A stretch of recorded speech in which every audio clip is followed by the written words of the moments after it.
India, a land of diversity and rich history, embarked on a remarkable journey of democracy after gaining independence from British rule on August 15, 1947.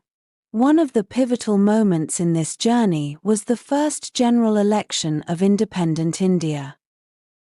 The first general election held in India was a watershed moment, as it laid the foundation for the world's largest democracy.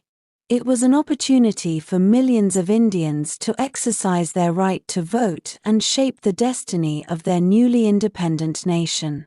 This election was not only significant for India but also captured the attention of the world.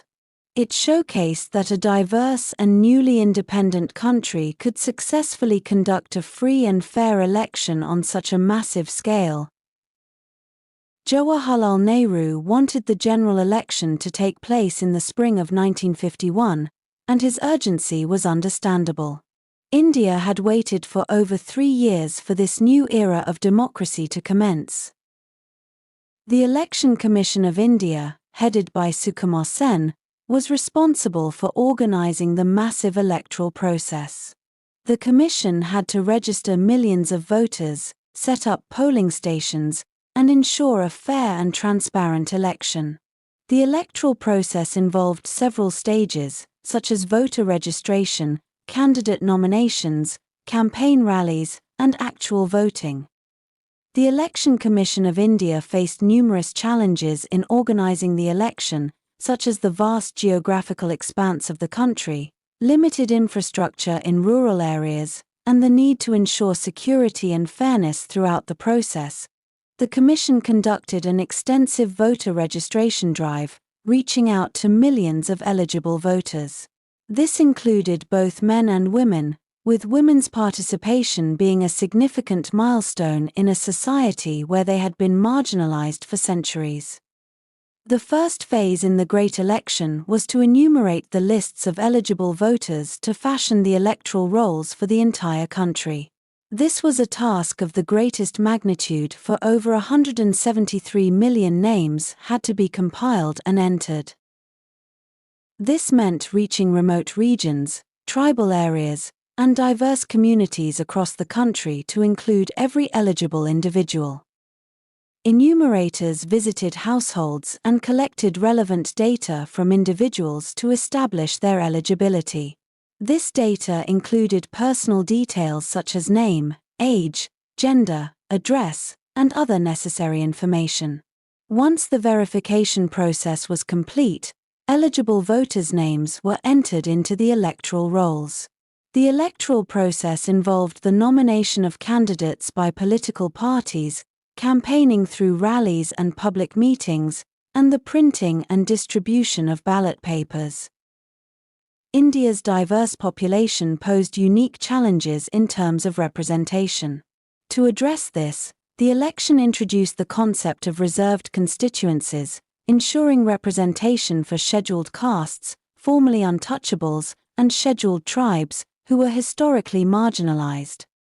The first general election also saw the participation of regional and linguistic parties, which represented the aspirations and interests of specific states or linguistic communities.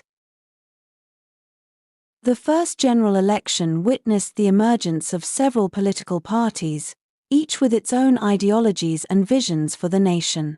The Indian National Congress, led by Jawaharlal Nehru, played a crucial role in the freedom struggle and emerged as a dominant force. Other parties, such as the Communist Party of India and the Hindu Mahasabha, also contested the election. Several mock elections were conducted as a means to familiarize voters and election officials with the voting process and to test the electoral machinery. These mock elections served as practice runs and helped to identify any issues or challenges that needed to be addressed before the actual election. These election rehearsals held at various centers provided an opportunity for voters to get acquainted with the voting process, such as marking the ballot paper, casting their votes, and understanding the functioning of polling booths. They also helped educate voters and familiarized them with the candidates, political parties, and their symbols. Organizing elections on such a large scale, and conducting them in a free, fair, and transparent manner was no easy task.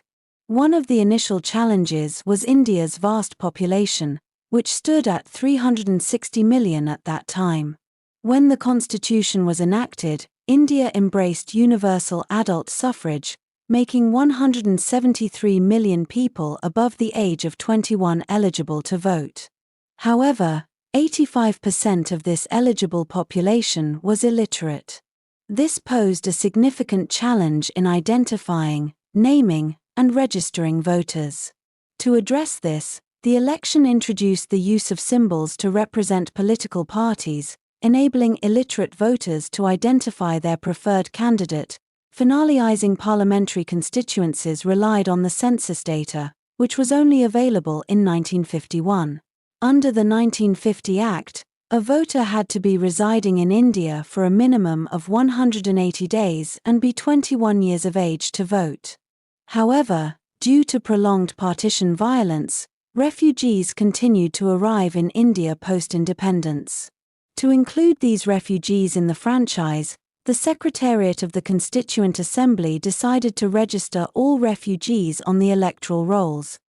The Election Commission introduced several innovations, such as the use of multiple ballot boxes in each polling station, with one for each party with its symbol marked, so that voters could simply drop their paper in the designated box. As a result, polling booths across the country were equipped with over 2 million steel ballot boxes, requiring approximately 8,200 tons of steel. Additionally, there were challenges such as designing party symbols, ballot papers, and ballot boxes for the uneducated population. Setting up polling stations strategically, recruiting, and training efficient polling officers were also crucial tasks. The election also faced logistical challenges, such as the transportation of election materials to remote areas, ensuring the security of polling booths, and managing the smooth flow of voters at crowded polling stations. In addition to these challenges, there was a food shortage in many states across India, requiring the administration to focus on relief work. Overcoming all these challenges took time. Despite the challenges faced, the first general election witnessed an impressive turnout. 45.7% of the eligible population walked out of their homes for the first time to exercise their right to vote. The first Indian general election was held from October 25, 1951, to February 21, 1952. The polling for the election was conducted in multiple phases to accommodate the logistical challenges and to ensure that citizens in all regions had an opportunity to vote. The counting of votes took place over several days. The counting began on October 30, 1951, and continued until February 27, 1952. The results of the election were officially announced on February 28, 1952. The Indian National Congress emerged as the largest party, winning 364 out of 489 seats in the Loksabha, the House of the People. The election results marked a significant turning point in India's political landscape. Jawaharlal Nehru, a prominent leader of the Indian National Congress and a key figure in the freedom struggle, became the first Prime Minister of independent India. India became the largest democracy in the world, with a government elected by the people and for the people.